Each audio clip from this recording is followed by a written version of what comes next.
우리 옆에 있는 분들과 한번 인사 나누겠습니다. 고맙습니다. 감사합니다. 주님 안에서 사랑합니다. 우리 랩멘트들 꼭 끌어안고 고백해 주도록 하겠습니다. 사랑하는 누구누구야, 너는 하나님의 자녀란다.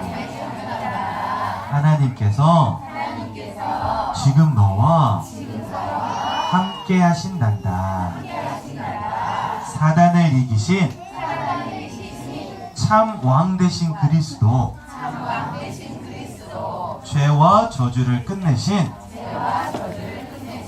참 제사장 되신 그리스도, 하나님 만나는 길이 되신 참 선지자 되신 그리스도, 그 그리스도가 지금 내 안에 함께 하신단다. 예수만 바라보고 예수만 보이는 귀한 랩런트가 되려. 반드시 그래 될 줄로 믿습니다. 사도행전 16장 13절에서 15절 말씀 같이 보겠습니다.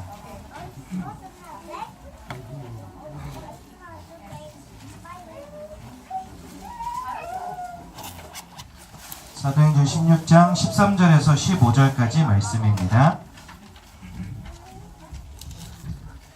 우리 한 목소리로 세 절 말씀 같이 보겠습니다. 사도행전 16장 13절에서 15절까지 말씀, 세 절 말씀을 한 목소리로 같이 보도록 하겠습니다. 시작! 안식일에 우리가 기도할 곳이 있을까 하여 문 밖 강가에 나가 거기 앉아서 모인 여자들에게 말하는데, 두아디라시아에 있는 자색 옷감 장사로서 하나님을 섬기는 루디아라 하는 한 여자가 말을 듣고 있을 때 주께서 그 마음을 열어 바울의 말을 따르게 하신지라. 그와 그 집이 다 세례를 받고 우리에게 청하여 이르되, 만일 나를 주 믿는 자로 알거든 내 집에 들어와 유하라 하고 강건하여 머물게 하니라. 아멘. 이 자리에 계신 우리 모든 태영아 부모님들이 누려야 될 축복 가운데 한 가지는, 우리 태영아 부모님들의 삶을 통하여 예수 그리스도가 모든 사람들에게 보여지는 응답을 누려야 된다는 것입니다. 우리 태영아 부모님들은 아이를 품고 아이를 기르는 아주 중요한 시기 속에 있는데요, 어떻게 아이들에게 예수 그리스도를 보여야 될 것인가 사실 잘 감이 오시지 않을 거예요. 아이들에게 예수를 보인다는 것은 내가 예수를 바라보고 있으면 되는 것이고요, 아이들에게 예수를 보이기 위해서 나에게 예수 그리스도가 가장 큰 확신으로 다가오고 누려지는 것이 아이들에게 예수를 보이는 유일한 방법입니다. 하나님과 함께하는 축복을 우리가 누리는 것이 정말 중요하다는 말이죠. 많은 사람들이 신앙생활 하지만 솔직히 말하면 하나님의 소원과 하나님의 관심과 하나님이 원하는 것과 상관이 없이 내 것 가지고 신앙생활하는 사람들 참 많습니다. 교회를 다니는 이유도요, 내 것일 때가 참 많습니다. 예배드리는 이유도 동기를 가지고 올 때가 참 많습니다. 사실 이 자리에 있는 모든 성도님들도 처음 교회에 오실 때 아마 여러분들 나름대로의 동기를 가지고 오신 분들 참 많을 거예요. 저는 중학교 2학년 때 밤마다 악몽을 꾸고 너무 힘들었거든요. 할머니가 절에 다니시니까 교회 문턱도 못 가봤는데 제 친구가 교회 가보자, 너 그러면 괜찮아질 것 같아, 그 말 듣고선 교회 갔거든요. 그러니까 교회를 가고 예배를 드리는 자리에 갈 때 모든 사람들은 다 동기를 가지고 간다는 것입니다. 그런데요, 처음에 갔던 그 동기를 끝까지 버리지 않고 내 것으로 열심히 붙잡고 신앙생활 하다 보니까 예수가 보이지 않고 자꾸만 내 문제만 보여요. 이게 해결되어지면은요, 그것을 해결하신 주님을 바라보고 그리스도를 붙잡아야 되는데 그게 아니라, 와, 나 문제 해결받았어. 그때부터는요, 예수님이 무슨 도깨비 방망이처럼 바뀌어버리는 거예요. 나 사업에 문제 오면 하나님 내 사업 빨리 살려주세요. 건강에 문제 오면 하나님 나 빨리 건강 낫게 해주세요. 내가 가진 문제를 가지고 가다 보니까 내 신앙생활의 주된 이슈는 뭐냐? 내 문제가 돼버리고 마는 거죠. 신앙생활에서 가장 중요한 것은 절대적인 주권을 가지신 하나님이 내 인생에 원하는 것이 무엇일까를 찾아가는 건데, 하나님이 나한테 원하는 건 별로 관심 없어요. 내가 하나님께 원하는 것을 가지고 늘 하나님께 나아갑니다. 예배를 드리는 이유도, 기도하는 이유도, 내가 기독교라고 하는 종교를 가진 이유도 다 내 문제가 되는 거죠. 그래서 여러분, 내가 예수를 발견하고 예수를 최고로 누리기 위한 첫걸음은 뭐냐? 그리스도가 누구신지를 발견하는 것입니다. 그게 바로 사도행전 1장 1절이죠. 그러면서 그 속에서요, 사도행전 1장 3절의 축복을 누려야 됩니다. 1장 3절은 뭐지요? 하나님의 나라에 대해서 예수님 말씀하셨다 이렇게 되어 있잖아요. 우리가 예수를 누리고 있는 모든 현장이 사실은 하나님의 나라가 되는 겁니다. 내가 그리스도가 발견되면 우리 가정이 천국이 되는 거예요. 내가 그리스도가 발견되면 아내와 남편 사이가 천국에서의 누림이 되는 거예요. 얼마나 감사한 축복입니까? 사실 이전에는 내 환경이 보이고 내 아내의, 내 남편의 부족함이 보이고 그랬었는데, 그리스도가 보여지고 내가 있는 곳이 천국임이 발견되어지니까 모든 것이 다 축복으로 바뀌어지는 거죠. 그래서요, 하나님의 뜻대로 부르심을 입은 모든 사람, 하나님은 그 모든 사람들을 기쁨과 화평과 평안함을 누리게 하시기 위하여서 그 가운데 일어나는 모든 것을 합력하여 선을 이루게 하신다 이래 되어 있습니다. 그 말은 뭐죠? 하나님의 나라 가운데에서 아내와 남편이 언약으로 함께 하니까 문제가 와도 그것이 선을 이루는 합력이 되는 것이고, 어려움이 와도 선을 이루는 합력이 되는 것입니다. 그리스도가 발견되면 아무것도 문제되지 않는 축복이 그 가정과 개인에게 임하게 되는 것입니다. 그래서 하나님의 나라를 누린다는 말은 정말 중요한 말이죠. 그러면서 그 속에서 성령의 최고의 충만함을 누려야 된다. 사도행전 1장 8절에 말씀하셨습니다.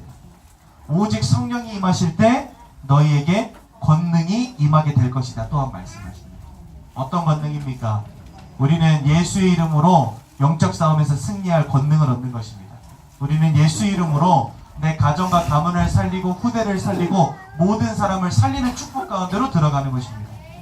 여러분, 모든 것의 시작은 그리스도 예수가 올바로 깨달아지는 것에서부터 시작이 됩니다. 어떻게 아이들에게 예수를 보일까? 그것 이전에 우리 부모님들이 정말 고민하셔야 될 것은 나에게 그리스도가 어떤 의미인가 라는 것이 발견되는 것이 중요하다는 거예요. 흑암을 이기신 예수, 죄와 저주를 끝내신 예수, 하나님 만나는 길을 여신 그 예수가 나에게 실제로 적용되어지고 발견되어지고 있는가? 이것이 중요한 것입니다. 여러분, 아이를 우리의 뱃속에 10개월 동안 품고 있다가 태어나게 되지 않습니까? 아이가요, 3세가 되면은요, 그때부터는요, 엄마의 도움을 구하기도 하지만 나 스스로 혼자 하겠다고 떼쓰기도 합니다. 옛날에는 내가 수저로 밥을 퍼서 입에다가 넣어주려고 하면은 잘 받아 먹었었는데, 이제는 그 수저를 뺏으려고 해요. 그쵸? 아니야, 내가 먹을 거야 하면서 수저를 뺏어가지고 자기가 먹습니다. 벌써 아이들에게 나이가 3살만 되면 자립심이 생겨버려요. 내가 뱃속에 아이를 품고 있을 때는요, 아이와 내가 온전히 하나가 되어 있는 시간이거든요. 10개월은요. 그런데 아이가 이미 태어나면 그때부터는 아이를 내가 따로 눕히는 시간도 생겨요. 그런데 이 아이가 3개월이 되면 이제는 자기 혼자 하겠다고 자립심을 길러요. 여러분, 아이를 우리가 0세부터 3세, 4세까지 정말 이 태영아 시기에 잘 케어해 줘야 되는데요. 그 이유가 뭐냐면 4세 이후로 아이들이 유치부로 올라가게 되고 유치원을 가게 되면 엄마의 손을 떠나 있는 시간이 점점 길어집니다. 아침에 아이 보내고 여러분들 오후 3시 돼야지 아이 봤잖아요. 나중에 초등학교 가보세요. 학원 몇 개 보내고 그러고 미션스쿨 보내면은요, 아침에 7시 50분에 내보내가지고 저녁 8시에 봤거든요. 그러면은 저녁에 집에 오고 나면 자, 얘들아 씻어 빨리 주면 한 다음에 빨리 자! 해가지고 9시 반이면 딱 눕혀요. 그러면요, 진짜 내가 아이와 집안에서 함께하는 시간이 1시간 반, 2시간밖에 안 되는 거예요. 벌써 아이가 엄마 없는 곳에서 엄마와 상관이 없는 시간을 보내는 시간이 초등학생 혹은 유치원만 돼도요, 엄청 많이 늘어난다는 거죠. 우리 태영아 부모님들이 아이와 적극적으로 함께하고 가장 가까운 곳에서 긴밀하게 함께할 수 있는 유일한 시간이 태영아 시기라는 거예요. 그런데 여러분, 아이들이 엄마에게 100% 의지하고 엄마에게 껌딱지처럼 붙어있는 시간도 그 시간이 유일해요. 내가 그리스도 안으로 깊이 들어가게 되면 그것은 아이에게 영적으로든 정서적으로든 그 영향력이 깊이 전달되게 돼 있습니다. 언제 아이에게 예수를 보여줄 수 있느냐? 태영아 시기를 놓쳐버리면 사실 어려워져요. 그래서 우리 태영아 부모님들이 태영아 시기에 예수로 충만하여지는 그 축복을 누리다 보면 나와 함께하는 아이에게 이 응답과 그 영향력이 그대로 미쳐지게 되는 것입니다. 여러분, 옆에 있는 분들과 한번 인사하겠습니다. 지금이 마지막 기회입니다. 진짜 여러분, 마지막 기회예요. 지금을 놓쳐버리면 나중엔 기회가 없어요. 우리 아이들의 평생을 두고 볼 때 가장 중요한 3년이라는 사실을 절대 잊지 마시고 우리 아이들에게 예수를 보이는 응답 누리시기 바랍니다. 그것을 위하여 우리 태영아 부모님들 먼저 예수로 충만해지는 응답 누리시기를 예수님 이름으로 기도드립니다. 여러분, 이제 우리가 2018년도를 마무리하고 2019년도를 좀 바라봐야 되겠는데요. 2019년도에 우리 아이들에게 예수를 보이기 위하여, 내가 예수로 충만하여지기 위하여 절대로 놓치지 말아야 될 흐름 두 가지와 응답 세 가지를 오늘 여러분들에게 말씀드리고자 합니다. 여러분, 우리 태영아 부모님들을 돕고 렘넌트들을 언약으로 세우기 위해서 우리 예정교회 중요한 시스템들이 있습니다. 그 중에 첫 번째가 뭐냐면 바로 평일교회 시스템입니다. 여러분, 선교원과 복음 힐링 육아가 지금 계속 진행되고 있거든요. 선교원에 맞벌이 하시기 때문에 시간을 맞춰서 등원시키지 못해서 선교원 보내지 못하는 분도 계시고 거리가 멀어서 보내지 못하는 분들도 계십니다.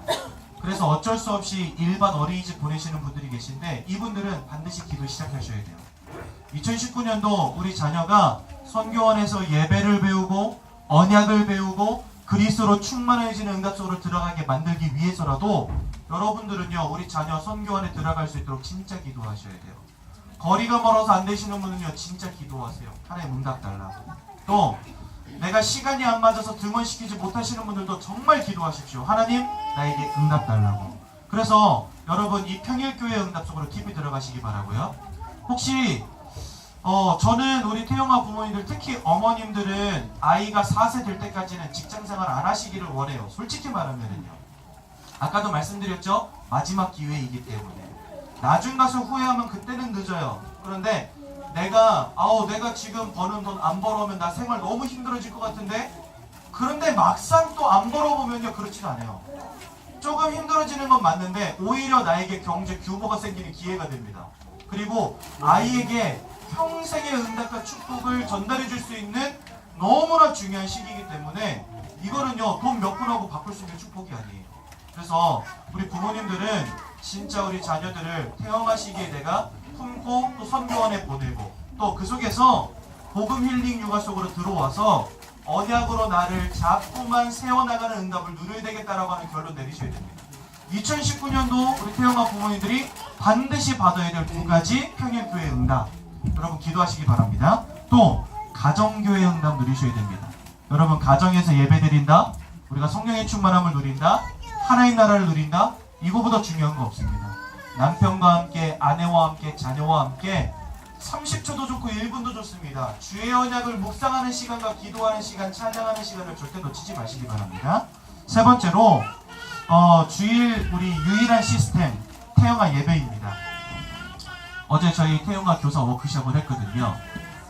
전도사님 태영아 메시지 하실 때 요거 하나만 꼭 전달해 주세요 라고 몇몇 분이 말씀 주신 게 있어서 제 생각이 아니라 전달하겠습니다. 다른 건 아니고요. 여러분, 이 태영아 예배 시간 너무 중요하죠. 일주일에 딱 한 번 드리는 예배 시간인데 사실 제가 예배 드릴 때마다 솔직히 말하면 저 정신없을 때 너무 많아요. 여기서 울지, 저기서 뛰지, 여기서 구르지, 저쪽에서 싸우지, 여기 가서 저거 만지지, 넘어뜨리지, 부모님은 안고 일어나지, 나갔다 들어왔다 정신이 없어요. 그래서 여러분 진짜 부탁드립니다. 우리 태영아 말씀 듣는 시간 딱 10분, 15분밖에 안 되거든요. 우리 부모님들 정말 기도하시면서 조금만 집중해 주시면 좋겠어요. 아이들 간식이나 이런 부분도요, 계속 먹여줘야 되는 거, 이런 것들보다도 그냥 좀 오래 먹을 수 있는 거, 되도록이면 오래 먹을 수 있는 거, 그리고 막 봉지채 들고 다니지 않게 좀 해주세요. 봉지채 들고 다니면은요, 모든 아이의 시선이 어디로 가요? 여기로 갑니다. 그리고 아이들은 네 거 내 거가 없기 때문에 보이는 게 다 내 거거든요. 네 게 없어요. 다 내 거예요. 그러니까 누가 들고 다니면 일단 갑니다. 손 들어가요. 그러면 이제 그 간식을 가진 아이의 엄마는 또 어떻게 하죠? 일로 내가 챙겨줄게 하면서 말씀 듣지 못하고 간식 나눠주느냐고 바빠요. 그쵸? 여러분, 이게 한 군데에서만 일어나도 정신없는데 여기저기 산발적으로 일어난다 생각해보세요. 제가 태영아 부모님들하고 같이 예배드리면서 포럼하는 기회가 몇 번 있었는데 아무도 태영아 예배 메시지 포럼을 안 하세요. 두 가지 이유가 있을 거예요. 첫 번째는 제 메시지가 은혜가 진짜 세상말로 더럽게 안 된다든지, 두 번째는 한마디도 못 들었든지. 근데 제가 볼 때는 한마디도 못 들었을 가능성이 꽤 높다. 우리 태영아 예배 분위기 자체가 그렇기 때문에. 그래서 여러분, 우리가 예배에 조금만 집중할 수 있도록 간식 이렇게 좀 자제해 주시고요. 장난감 너무 큰 거 가져오시면 이렇게 안 하도록 그런 거 조금만 자제해 주시고, 우리가 10분만 집중하면 되니까요. 그래서 뭐 제가 이런 것까지 막 통제하고 막는 것 같아서 정말 죄송한 마음으로 말씀드리는 거지만, 우리 모두가 함께 은혜 받기 위해서 조금만 우리가 주의를 기울이면 좋겠다라는 말씀을 드리는 것입니다. 그래서 못 듣는 분들을 위해서 오늘 제가 녹화를 하고 있어요. 오죽하면 녹화하겠습니까? 여러분, 이거 우리 태영아 전체방에 올릴 겁니다. 그래서 말씀 혹시라도 못 들으신 분들은 다시 한번 들어보시라고 올려드립니다. 그래서 준비되어지고 집중된 예배 우리 함께 누리면 좋겠습니다. 2019년도 반드시 놓쳐야 될 흐름, 담임 목사님 계속 말씀하고 계시죠? 치유와 선교의 응답 속으로 들어가야 된다 말씀하십니다. 우리 자녀와 나 자신이 정말 치유 속으로 들어가는 응답, 우리 가정이 치유 속으로 들어가는 응답. 치유라고 말하니까 나와 우리 가정에 와 있는 문제가 해결되어져야 된다고 말해요. 그거는 치유 아닙니다. 여러분, 진정한 치유는 뭐냐? 내 안에, 내 인생 가운데 예수 그리스도가 함께하지 못하는 부분들, 이거를요 그리스도와 함께하는 것으로 바꾸는 게 치유예요. 다른 게 치유가 아닙니다. 그리스도로 충만해지는 게 치유입니다. 가정, 예배드리지 못하는 가정, 그게 치유받아야 될 대상이에요. 나의 삶 가운데 매일매일 하나님과 누림이 없는 매일매일, 그게 치유받아야 될 대상이에요. 이해가 되시죠? 주님으로 충만해지는 인생, 주님으로 충만해지는 가정, 주님으로 충만해지는 아내와 남편, 이게 치유의 제1목표입니다. 절대로 이 응답 놓치지 마시고, 이 흐름을 놓치지 마시고 2019년도 응답 받으시기 바랍니다. 제가 한번 기도하고 말씀 마치겠습니다. 사랑의 하나님, 은혜 감사합니다. 예수로 충만해지게 하시고 예수를 보이는 태영아 가정들 되도록 인도하여 주옵소서. 평일교회의 응답과 가정예배의 응답과 주일 시스템의 응답은 놓치지 않게 하시며 2019년도 치유와 선교의 참 응답 속으로 들어가게 하옵소서. 예수님 이름으로 기도드렸습니다.